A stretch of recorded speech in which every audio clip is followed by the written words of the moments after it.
हाय, hello, नमस्कार मंडळी. कसे आहेत तुम्ही सगळेजण? आय होप तुम्ही मस्त आणि मजेत असणार आहे. तर मजेतच राहा आणि माझे व्हिडिओ बघत राहा. तर आज मी बनवली तव्यावरची अंडा भुर्जी, जे की मला प्रचंड आवडते. आणि तव्यावरची अंडा भुर्जी कोणाकोणाला आवडते कमेंट करून नक्की सांगा. चला तर रेसिपीला सुरुवात करूया. तर सगळ्यात आधी मी इकडं टाकल्या होत्या पोळ्या. तवा गरमच होता. नंतर त्यामध्ये टाकलं तेल. तेल झालं गरम की नंतर टाकलं त्यामध्ये थोडंसं जिरं आणि दोन कांदे कापले आणि त्यानंतर 2-3 हिरव्या मिरची कापल्या आणि ते टाकून दिल्या.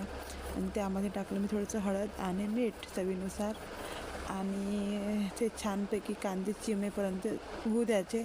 नंतर मी अंडे फोडले वाटीमध्ये, कारण की एका हातामध्ये माझा मोबाईल होता म्हणून मी वाटीमध्ये डायरेक्ट अंडे फोडले.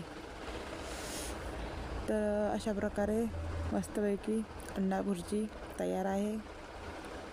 आणि कोणाकोणाला आवडते अंडा भुर्जी तव्यावरची कमेंट करून नक्की सांगा. आणि चॅनलवरती जो कोणी